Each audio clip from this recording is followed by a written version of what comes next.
1, 2, 1, 2, 3.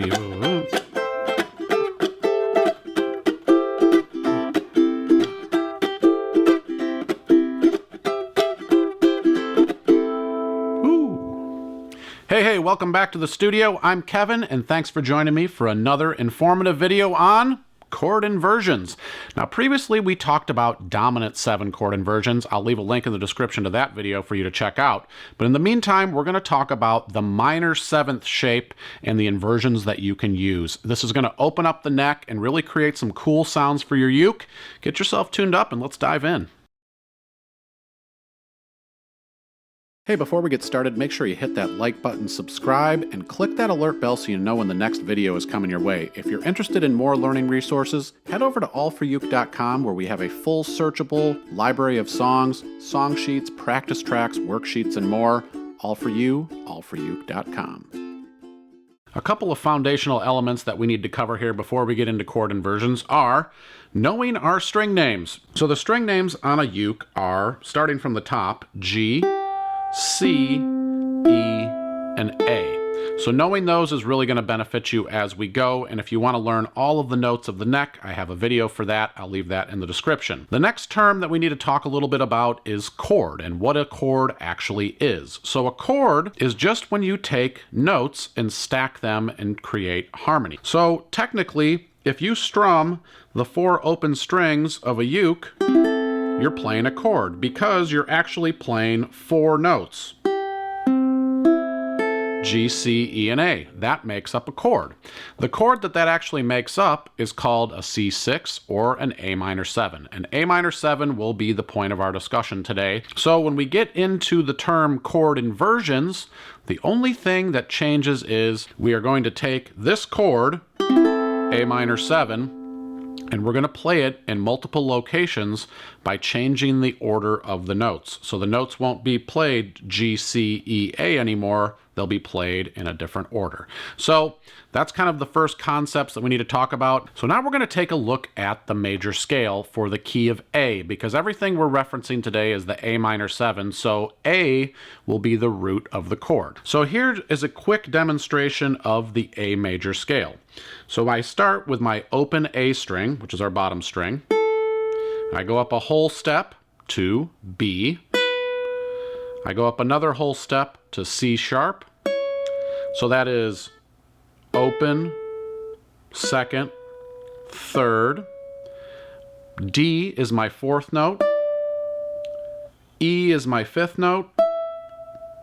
F sharp is my 6th note. G sharp is my 7th note. And then I return to A. So the reason that I assign those numerical values is because chords are made up of a combination of notes from the major scale. So in this case, our A minor 7 chord is made up of our root, which is A, a flat 3rd. So we know that C sharp is our 3rd. So to play a flat 3rd, all we do is move that down a half step or 1 fret, and that's a C. So the first 2 notes of our A minor 7 chord are A and C.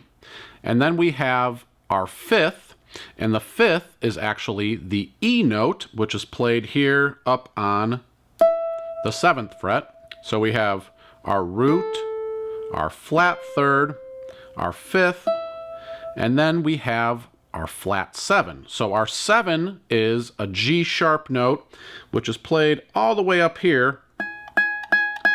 So what we do is, again, we flat that note. So instead of it being G sharp, we play it as a G natural. After all of that, what we know is the A minor 7 chord is made up of 4 notes: A, C, E, and G. So now that we know the notes of the A minor 7 shape, let's take a look at our first shape, which is played down in root position. So if you're guessing that it's just going to be the open strings, you are correct. And yes, this is the easiest chord you will ever play on the uke. We just strum the open strings. because, again, we have the notes A, C, E, and G when we play this chord. Now, the thing to note about this is when we play A minor 7 in root position, we have to identify where the root of the chord is. The root of the chord A minor 7 is A. So we find out that our A is played here on the A string. So that is the root of our chord. And then we take a look and we know that we need our flat third, which is C.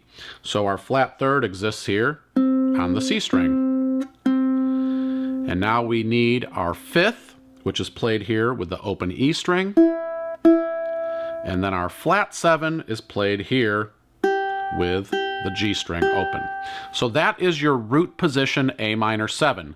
Now, important to note there that our root is on the A string, and it will only occur on the A string when we play A minor 7 in root position. Let's take a look now at A minor 7 in first inversion. Well, the open string version, super easy. This one, not so much.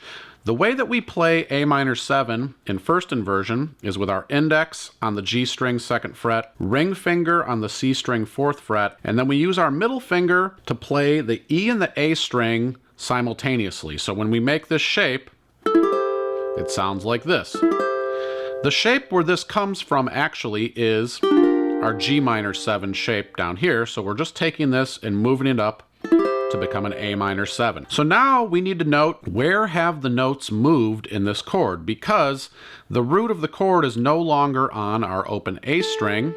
Can you guess where our root is now? Well, if you guessed, the 2nd fret of the G string is our A note. So now our root has moved from our root position, where it was on the open A string, to now it's being played on our G string of the 2nd fret. And the order of our notes now are root, 5th, flat 7, and 3rd.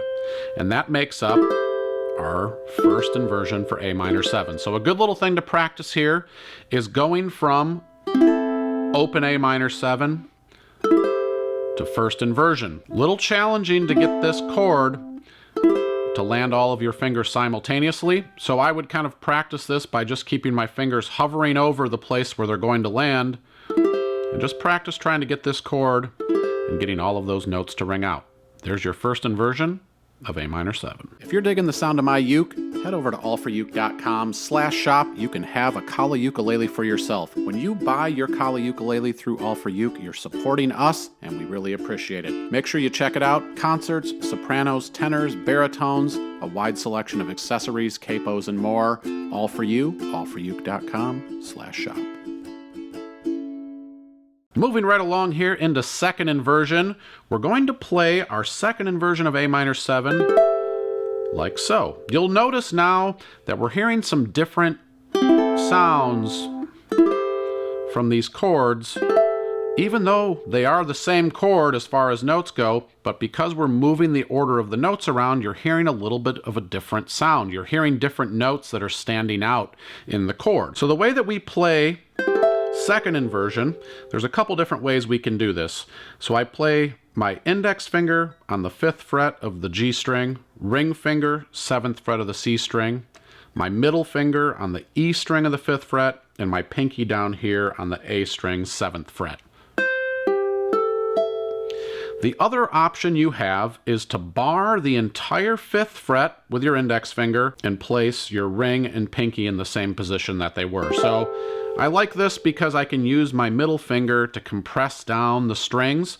Gives me a little bit more of a bite on that bar chord, but you're also welcome just to play it like this with the 4 fingers. So now, again, we have moved the notes and the order of the notes. So let's check it out here and see where these notes exist in the A minor 7. So we start off here on the G string.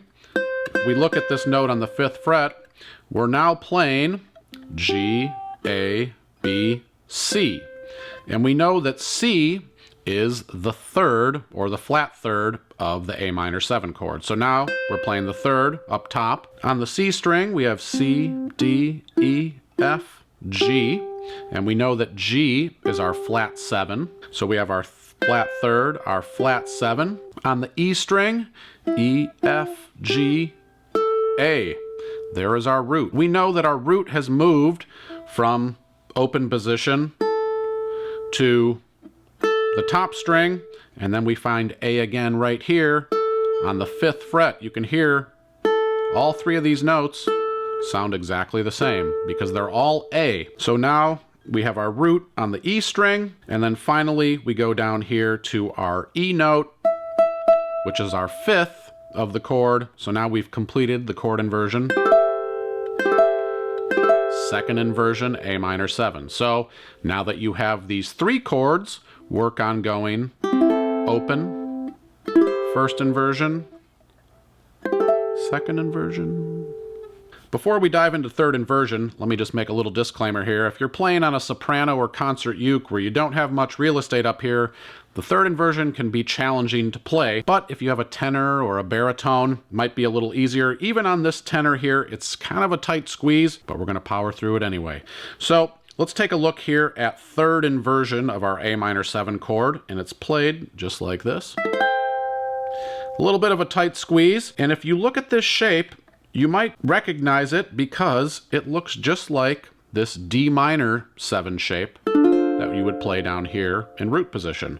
So what we're doing is going D, E, F, G, A minor 7.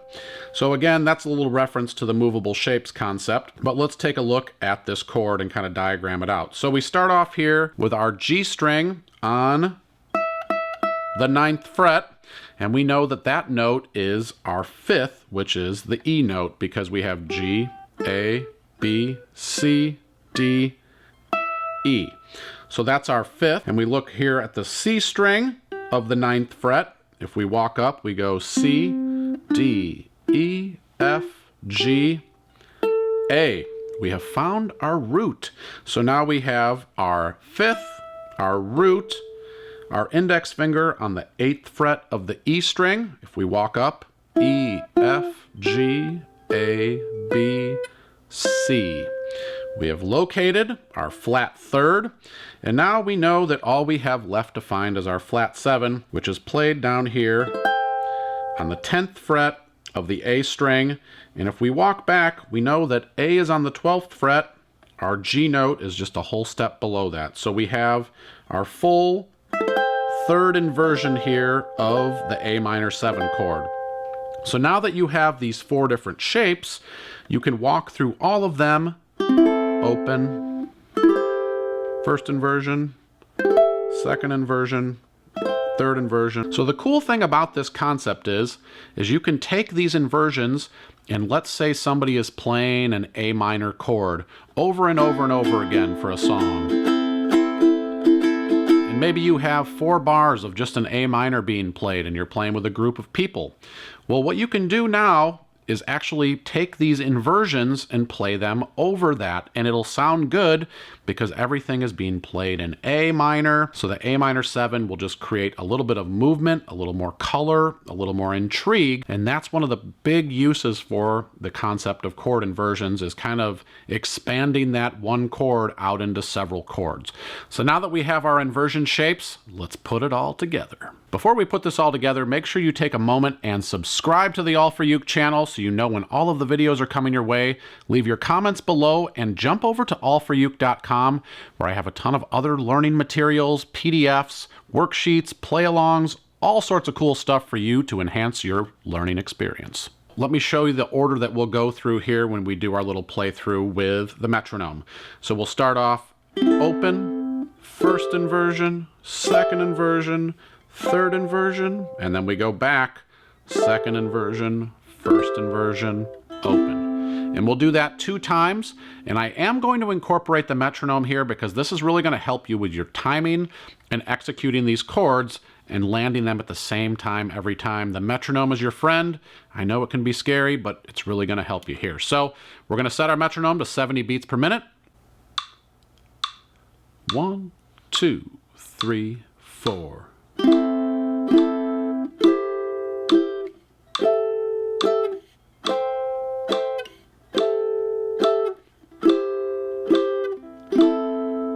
Again, 1, 2, 1, 2, 1, 2, 1, 2, 1, 2, 1, 2, 1, For those of you who have a little need for speed, we're going to bump this up to 90 beats per minute. And I encourage you to bump your metronome up slowly. You don't have to make the jump from 70 to 90. You can go up 2 clicks every day and just gradually increase your speed here. So here we go, 90 beats per minute, same number of times, same chords. Here we go. 1, 2, 3, 4, 1, 2.